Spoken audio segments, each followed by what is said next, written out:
ಜಗಣಿ ಪೊಲೀಸರ ಮಿಂಚಿನ ಕಾರ್ಯಾಚರಣೆ 250 ಕೆಜಿ ಗಾಂಜಾ ವಶಕ್ಕೆ. ಟ್ರಕ್ ಮೂಲಕ ಕೋಳಿಗಳಿಗೆ ಆಹಾರ ತರುವ ನೆಪದಲ್ಲಿ 250 ಕೆಜಿ ಗಾಂಜಾವನ್ನು ಸಾಗಿಸುತ್ತಿದ್ದ ವೇಳೆ ಜಗಣಿ ಪೊಲೀಸ್ ಠಾಣೆಯ ಇನ್ಸ್ಪೆಕ್ಟರ್ ಮಂಜುನಾಥ್ ಮತ್ತು ಅವರ ತಂಡ ಮಿಂಚಿನ ಕಾರ್ಯಾಚರಣೆ ನಡೆಸಿ ಸುಮಾರು 1,25 ಲಕ್ಷ ರೂಪಾಯಿ ಮೌಲ್ಯದ 250 ಕೆಜಿ ಗಾಂಜಾವನ್ನು ವಶಪಡಿಸಿಕೊಂಡಿದ್ದಾರೆ. ಹಾಗೆಯೇ ಒಡಿಶಾ ರಾಜ್ಯದ 2 ಆರೋಪಿಗಳನ್ನು ಬಂಧಿಸಲಾಗಿದೆ. ಇನ್ನು ಛತ್ತೀಸ್ಗಢದಿಂದ ಬೆಂಗಳೂರಿಗೆ ಟ್ರಕ್ ಮೂಲಕ ಕೋಳಿಗಳಿಗೆ ಆಹಾರ ತರುತ್ತಿದ್ದ ಸಂದರ್ಭದಲ್ಲಿ ಆರೋಪಿಗಳು ಒಡಿಶಾ ರಾಜ್ಯದ ಜೈಪುರ ಗ್ರಾಮ ಬಳಿ ಪೌಲ್ಟ್ರಿ ಚೀಲಗಳ ಮಧ್ಯ ಮಾದಕ ವಸ್ತುವಾದ ಗಾಂಜಾವನ್ನ ಮೂಟೆಗಳಲ್ಲಿ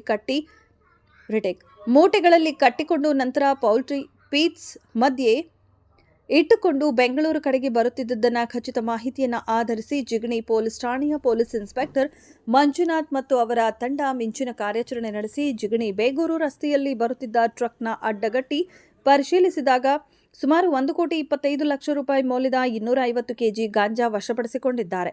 ಜೊತೆಗೆ ಒಡಿಶಾ ರಾಜ್ಯದ 2 ಆರೋಪಿಗಳನ್ನು ಬಂಧಿಸಲಾಗಿದೆ ಎಂದು ಬೆಂಗಳೂರು ಜಿಲ್ಲೆಯ ಪೊಲೀಸ್ ಅಧೀಕ್ಷಕರಾದ ಚಂದ್ರಕಾಂತ್ ಅವರು ಸುದ್ದಿಗೋಷ್ಠಿಯಲ್ಲಿ ತಿಳಿಸಿದರು.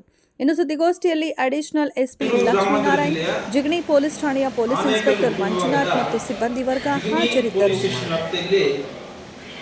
ಕೊಪ್ಪ ಮತ್ತು ಬೇಗೂರು ಮಾರ್ಗದಲ್ಲಿ ಒಂದು ಕಾನ್ವೆಂಟ್ಸ್ ಹತ್ರ ಲಾರಿಯಲ್ಲಿ ಮಾದಕ ವಸ್ತುಗಳನ್ನು ಇಳಿಸ್ತಾ ಇದ್ದಾರೆ ಅಂತ ಬಂದ ಖಚಿತ ಮಾಹಿತಿ ಮೇರೆಗೆ ನಮ್ಮ ಜಿಗಣಿ ಇನ್ಸ್ಪೆಕ್ಟರ್ ಮಂಜುನಾಥ್ ಮತ್ತು ಸಿಬ್ಬಂದಿಯವರು ಸ್ಥಳಕ್ಕೆ ಹೋಗ್ತಾರೆ.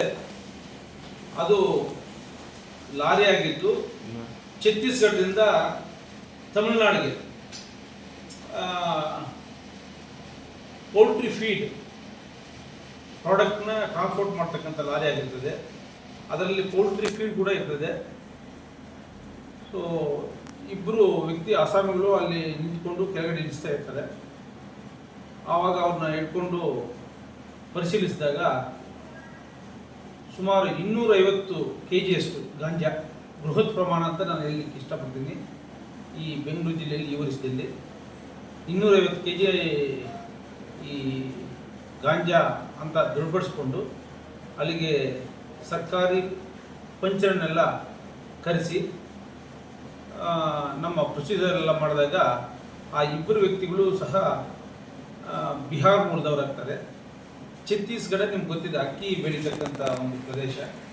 ಅಲ್ಲಿ ಫೀಡ್ನ ಇಲ್ಲಿ ತಗೊಂಡು ಬರೋದು, ಆ ಛತ್ತೀಸ್ಗಢದಲ್ಲಿ ಲೋಡ್ ಮಾಡಿ ಆ ಒರಿಸ್ಸಾ ರಾಯಪುರ ಹತ್ರ ಡೈವರ್ಟ್ ಆಗಿ ಅಲ್ಲಿ ಫೀಡ್ ಮಧ್ಯೆ ಇದನ್ನು ಹಾಕ್ಕೊಂಡಿರ್ತಾರೆ. ಮತ್ತು ಅಲ್ಲಿ ಒಬ್ಬ ಅಸಾಮಿ ಬೆಂಗಳೂರಲ್ಲಿ ನಿಮಗೆ ಇದನ್ನು ಡೆಲಿವರಿ ತಗೋತಾರೆ, ನೀವು ಅಲ್ಲಿ ರೀಚ್ ಆದಮೇಲೆ ನನಗೆ ಫೋನ್ ಮಾಡಿ ಅಂತ ಹೇಳ್ತಾರೆ. ಅದರಂತೆ ಅವರು ಅನ್ಲೋಡ್ ಮಾಡ್ತಾ ಇರ್ತಾರೆ. ಅಷ್ಟೊತ್ತಿಗೆ ನಮ್ಮೂರು ಹೋಗಿ ಇಟ್ಕೋತಾರೆ. ಇದ್ರ ಮೌಲ್ಯ, ಸರ್ಕಾರಿ ಮೌಲ್ಯ ಕೆಜಿಗೆ 50,000 ರೂಪಾಯಿ ಇರ್ತದೆ. 1,25 ಲಕ್ಷ ರೂಪಾಯಿ ಬೆಲೆ ಬಾಳ್ತಕ್ಕಂಥ ಒಂದು ಗಾಂಜಾ ನಮಗೆಲ್ಲರಿಗೂ ಗೊತ್ತಿದೆ. ಈಗ ಎಲ್ಲೇ ಮಾರಾಟ ಮಾಡಿದ್ರು ಯುವಕರು ಮತ್ತು ಕಾರ್ಮಿಕರನ್ನು ಟಾರ್ಗೆಟ್ ಆಗ್ತಾ ಇತ್ತು. ದೊಡ್ಡ ಪ್ರಮಾಣದಲ್ಲಿ ಇದರ ದುಷ್ಪರಿಣಾಮದಿಂದ ತಡೆಗಟ್ಟಲಿಕ್ಕೆ ನಮ್ಮ ಇನ್ಸ್ಪೆಕ್ಟರು ಶ್ರಮಿಸಿದ್ದಾರೆ. ಆ ಇನ್ಸ್ಪೆಕ್ಟರು ಮತ್ತು ಸಿಬ್ಬಂದಿಗೆ ನಗದು ಬಹುಮಾನ ಮತ್ತು ಪ್ರಶಂಸನೀಯ ಪತ್ರವನ್ನು ನೀಡಲಾಗ್ತದೆ. ಸೊ ಇದನ್ನು ನಮ್ಮ ಸ್ಟೇಷನಲ್ಲಿ ಈಗ FIR ರಿಜಿಸ್ಟರ್ ಆಗಿದೆ. 2 ಅಸಾಮಿಗಳನ್ನು ಸಹ ದಸ್ತಗಿರಿ ಮಾಡಿದ್ದೀವಿ.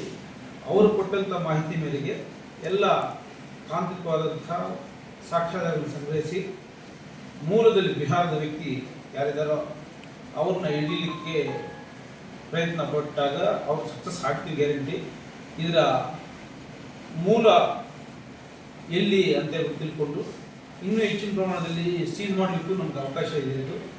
ಇದು ವಿಶೇಷವಾಗಿ ಯೂತ್ಸ್ನ ಮತ್ತು ಕಾರ್ಮಿಕರನ್ನ ಟಾರ್ಗೆಟ್ ಮಾಡಿ ನಮ್ಮ ದೇಶದ ಸಂಪತ್ತು, ಮಾನವ ಸಂಪತ್ತು ದೇಶದ ಸಂಪತ್ತು ಇದ್ದಂಗೆ ಅದಕ್ಕೆ ಬಹಳ ಡ್ಯಾಮೇಜ್ ಆಗ್ತದೆ.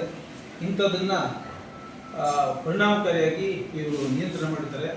ನಮ್ಮ ಇಲಾಖಾ ವತಿಯಿಂದ ಶ್ಲಾಘನೀಯ ಅಂತ ಅವ್ರು ಮೆಚ್ಚುಗೆ ತೋರಿಸ್ತಾ ಇದ್ದೀನಿ. 1 ಸೆಕೆಂಡ್ ನಮಗೆ ತಿಂಗ್ತಿಲ್ಲ. ಇದರಲ್ಲಿ ನಮಗೆ ಆ್ಯಕ್ಟ್ ಪ್ರಕಾರ ಸ್ವಲ್ಪ ಕೆಲವೊಂದು ರಿವೀಲ್ ಮಾಡಲಿಕ್ಕೆ ಬರೋದು, ಆಯಿತಾ? ಅದನ್ನೇನು ಮಾಡೋಕ್ಕೆ ಹೋಗ್ಬಿಡಿ, ಕಟ್ ಮಾಡ್ತೀನಿ, ಇಲ್ಲ ಆಯಿತಾ? ಇದರಲ್ಲಿ ಟೋಟಲ್ 2 ಡ್ರೈವರ್ಸು, ಅವ್ರಿಗೂ ನಾಲೆಡ್ಜ್ ಇದೆ. ಅವರು ಬಿಹಾರದವರು. ಮೇಯ್ನ್ ಅಲ್ಲಿ ಕಳಿಸ್ಕೊಡ್ತಕ್ಕಂಥವನು ಬಿಹಾರವನು. ಸರ್, ನೀವು ಎಲ್ಲಿಗೆ ತಗೊಂಡ್ಬರ್ತೀವಿ? ಇದು ಛತ್ತೀಸ್ಗಢದಿಂದ ಛತ್ತೀಸ್ಗಢದಿಂದ ಹಕ್ಕಿ ಇದು ಫೀಡ್ನ ನಾಮಕಲ್ ತಮಿಳ್ನಾಡು ಬರ್ತದೆ. ಮಾರ್ಗ ಮತ್ತೆ ಈ ತುಂಬಿಸಿ ಕಳಿಸ್ತಾರಲ್ಲ ಅವ್ರನ್ನ ಒರಿಸ್ಸಾಕ್ಕೆ ಕಳಿಸ್ಕೊತಾರೆ ರಾಯಪುರದಲ್ಲಿ ಲೋಡ್ ಮಾಡ್ತಾರೆ. ಜೈಪುರದಲ್ಲಿ ಲೋಡ್ ಮಾಡ್ತಾರೆ. ಜೈಪುರದಲ್ಲಿ ಲೋಡ್ ಮಾಡೋ ಇನ್ನೊಬ್ಬ ವ್ಯಕ್ತಿ ಅವನು ಟ್ರಾನ್ಸ್ಪೋರ್ಟ್ ಮಾಡ್ತಾನೆ.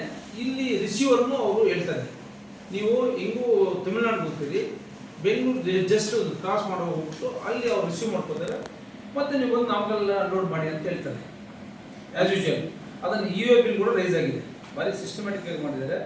ಈ ಏನು 200 kg 8 ಬ್ಯಾಗಲ್ಲಿ ಪ್ಯಾಕ್ ಮಾಡಿದ್ದಾರೆ, ಅದನ್ನು ಮಧ್ಯದಲ್ಲಿ ಹಾಕ್ಬಿಟ್ಟಿದ್ದಾರೆ, ಯಾರಿಗೂ ಗೊತ್ತಾಗೋದಿಲ್ಲ. ಅಂದ್ರೆ ರಾಜ್ಯದಿಂದ ಹೊರ ರಾಜ್ಯಕ್ಕೆ ಹೋಗ್ಬೇಕಾದ್ರೆ ಚೆಕ್ ಪೋಸ್ಟ್ಗಳಿರ್ತದೆ, ತಪಾಸಣೆ ಇರ್ತದೆ, ಅವರೆಲ್ಲರೂ ಕಣ್ತಪ್ಪಿಸಿ ಇವರು ಖಂಡಿತ ಇದು ಆ ರೀತಿ ಅವರು ಪ್ಯಾಕಿಂಗ್ ಮಾಡಿದ್ದಾರೆ ವೆರಿ ಸಿಸ್ಟಮ್ಯಾಟಿಕ್ ಆಗಿ. ಈಗ ಇದು ಅಂತರ್ರಾಜ್ಯ ಅಂತರಾಷ್ಟ್ರದಲ್ಲ ಪ್ಲೇಟಲ್ಲೇ ಬರ್ತದೆ.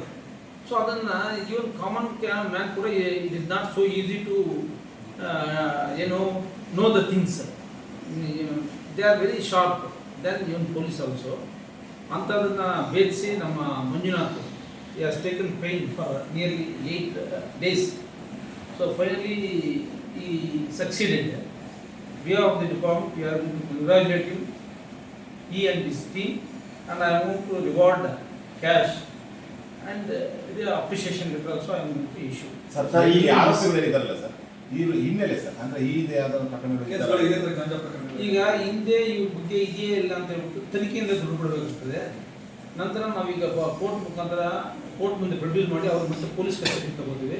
ಫರ್ದರ್ ಇನ್ವೆಸ್ಟಿಗೇಷನ್ಲಿ ಇದರಿಂದ ಯಾರ್ಯಾರಿದ್ದಾರೆ, ಯಾರ್ಯಾರು ಸಪ್ಲೈಯರ್ಸ್ ಇದ್ದಾರೆ, ಯಾರ್ಯಾರು ಇಲ್ಲಿ ರಿಸೀವರ್ಸ್ ಇದ್ದಾರೆ, ಎಲ್ಲೆಲ್ಲಿ ಮಾರಾಟ ಮಾಡ್ತಾರೆ ಅನ್ನೋದನ್ನ ನಾವು ಇನ್ನೂ ವಿವರವಾಗಿ ತನಿಖೆ ಮಾಡಬೇಕಾಗಿದೆ.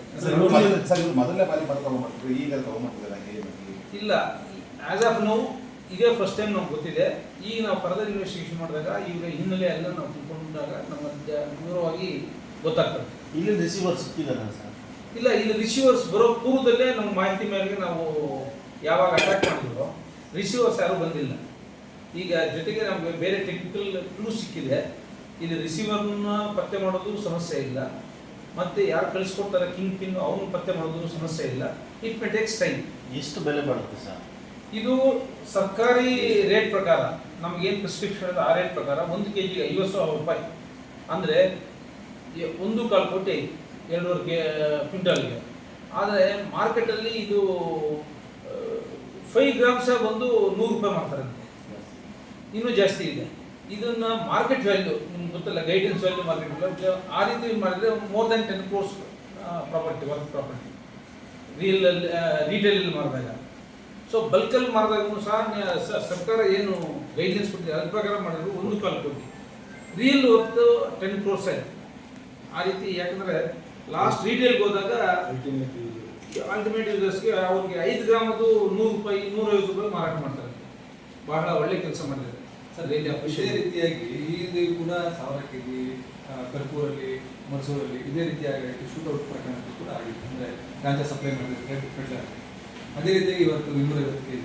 ಅಂದರೆ ಆನೇಕಲ್ನೇ ಏನಂದರೆ ಬಾರ್ಡರ್ ಇದೆ, ಮತ್ತು ಬೇರೆ ಈಸಿಯಾಗಿ ಬರ್ಬೋದು, ಅಥವಾ ಈ ಭಾಗದಲ್ಲಿ ಏನಾದರೂ ಫೆಡ್ರಲ್ಗಳು ಅಥವಾ ಗಾಂಜಾ ವ್ಯಸನಿಗಳು ಜಾಸ್ತಿ ಇರುವಂಥದ್ದು ಇದು ಇಲ್ಲೇ ಬಂದು ಮಾಡುವಂಥದ್ದು ಏನು ಸರ್? ಈಗ ಸಹಜವಾಗಿ ಔಟ್ಸ್ಕಟ್ಸಲ್ಲಿ ಅವರು ಇಳಿಸ್ತಾರೆ, ಬಟ್ ಮಾರ್ಕೆಟಿಂಗ್ ಬೇರೆ ಬೇರೆ ಕಡೆ ಇರ್ತದೆ.